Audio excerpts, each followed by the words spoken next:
The air inside cell block D smelled of iron, mold, and quiet despair. Private Ethan Vance sat against the cold wall of his cell, knees drawn to his chest, the faint hum of the alien ship vibrating through the floor. He'd been captured 3 days ago. At least he thought it was 3. It was hard to tell when the only light came from a faint purple strip along the ceiling that dimmed and brightened with no sense of time. The Ketheri weren't known for mercy.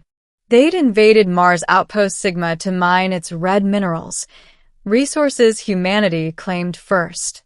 The outpost's defense team, including Ethan, barely lasted hours. When the plasma fire cleared, most of his squad was dead.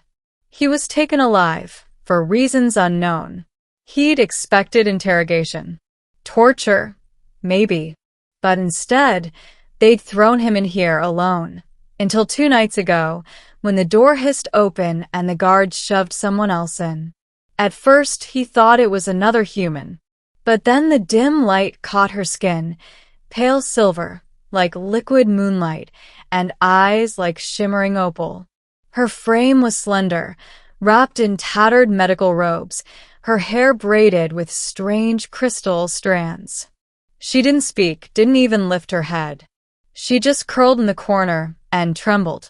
That was how he'd realized she wasn't one of them, not a Ketheri soldier, not a human. She was something else, a prisoner like him. For 2 days, she hadn't moved except to breathe shallowly. Her body looked frail, her hands shaking. Ethan had half a protein bar hidden in his boot, a leftover from capture. He'd been saving it for when the hunger got too bad. But now, watching her fade away, it gnawed at him worse than starvation ever could. She looked close to death. He didn't even realize he'd stood up until he was kneeling beside her, holding the crumpled bar in his hand. "Hey," he whispered softly, voice rough from dehydration. "You need this more than I do." Her head lifted just slightly.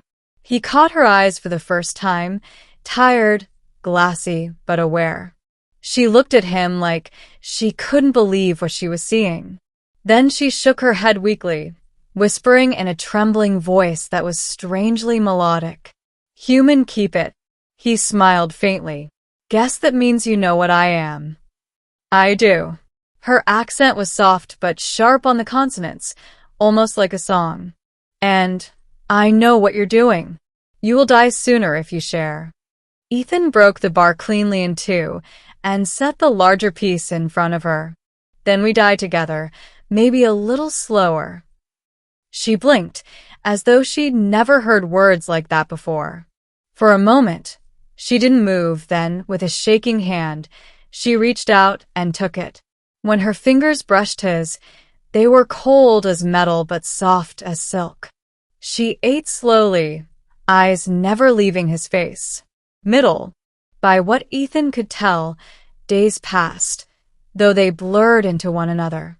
The ship's lights dimmed and brightened at random. Sometimes guards passed by.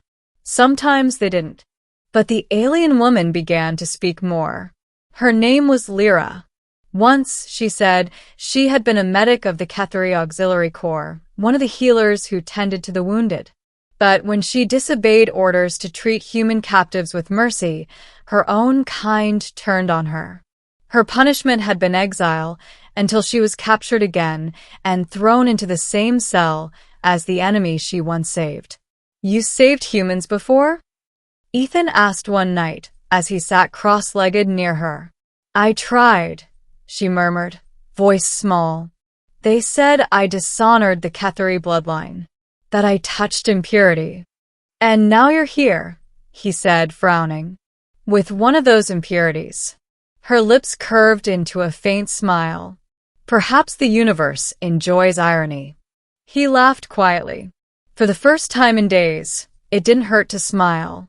They talked more after that. About Earth, about her world. Vereen, a planet of glass fields and floating citadels. She told him her people used light instead of sound to communicate emotions, but she'd learned to speak aloud during medical training for off-world duty. Your emotions are loud, she'd said once, amused. Humans feel so much, even when silent. You are impossible to ignore. Ethan had grinned. You say that like it's a bad thing. She hadn't answered, but her eyes softened. The bond between them grew quietly, word by word, shared hunger by shared silence. When the guards brought food, slimy alien paste they could barely stomach, Ethan always split his evenly. When her tremors returned, he'd hold her hands to keep them steady. When nightmares shook him awake, she would hum something soft, an alien melody that almost made him forget the war outside these walls. And then, one day, she didn't eat. Lyra, he said, frowning. You've barely touched it. Her gaze dropped. They said there will be an execution tomorrow. He froze. What? They mean to make an example, she whispered, of one human soldier and one Ketheri traitor. He clenched his fists. You're kidding. She looked away. No. Ethan stood, pacing the narrow cell. His mind raced. They couldn't just sit here and wait for death. But escape? The doors were sealed by biolocks. The guards had pulse rifles. And he was unarmed, weak, and starving. Ethan, Lyra said softly, do not try something foolish. He turned, his eyes burning. Foolish? You think I'm just going to let them kill you? I chose this fate, she said gently. The moment I disobeyed orders. The moment I saved instead of destroyed. Well, I didn't choose mine, he growled. And I sure as hell don't accept yours. She blinked. Her lips parted, as if to argue, but something in his expression stopped her. You're kind, she whispered, almost to herself. You never stop fighting. That's the thing about humans, he said, stepping closer. We fight hardest when there's something worth saving. Her gaze flickered up to his, and for the first time, there was a glimmer of hope. That night, they planned. The guard rotation. The security light pattern. The food hatch that opened once every cycle. Lyra still had fragments of her old medical wristband. Its internal nanochip could mimic weak energy signatures. If she could overload it, it might short the lock long enough to open the door. It would burn her wrist badly, but she didn't care. I was trained to heal, she said, voice trembling. But maybe this once, I will destroy. Ethan smiled faintly. That's the spirit. When the time came, everything happened fast. The lights dimmed. The guards moved away for their meal break. Lyra pressed the wristband to the panel. Sparks burst. She cried out as pain seared up her arm. But the door clicked. Lyra, he caught her as she staggered. You okay? She nodded weakly. Go. They slipped into the corridor. Alarms hadn't sounded yet. The alien corridors glowed faint blue, lined with unfamiliar sigils. Ethan grabbed a loose metal rod from a crate as a weapon. They moved quickly, silent as shadows, hearts pounding. Then shouts behind them. Go, he hissed, pulling her toward the docking bay. We're almost. A plasma bolt struck the wall beside them, scorching it black. They dove behind cover as guards appeared, 3 of them, rifles aimed. Lyra's hand trembled on his arm. We can't outrun. Watch me, he said. Then he threw the metal rod, striking one guard's face.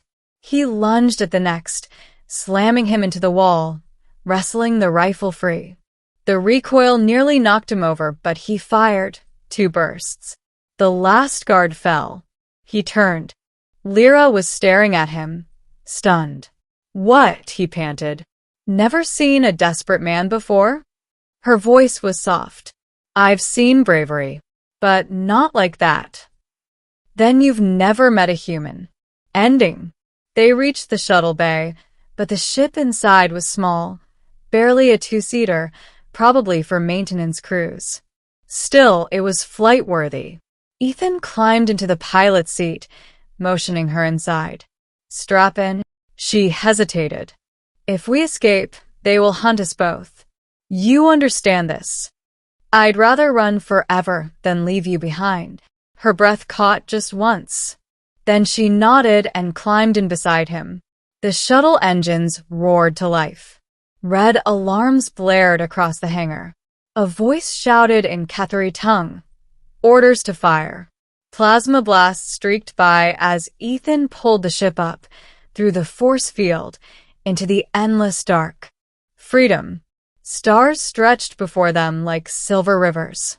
Lyra stared, her eyes glimmering. It's beautiful, she whispered. I thought I would never see the stars again. Ethan smiled faintly, guiding the craft through the void. You and me both.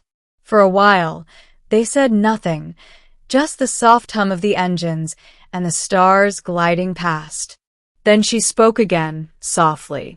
Ethan, why did you give me your food that day? He glanced at her. Because you needed it.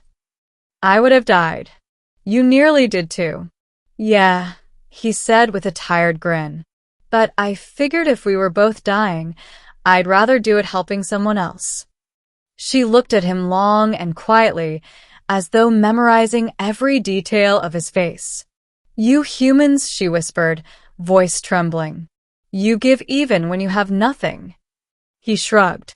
That's kind of our thing. She smiled then, soft and radiant. Then perhaps the universe is not doomed after all. The silence that followed wasn't empty. It was full. Full of everything they'd lost, everything they'd fought for, and everything they might still find. Somewhere beyond the edge of the stars, alarms still echoed. Armies still fought. Empires still rose and fell.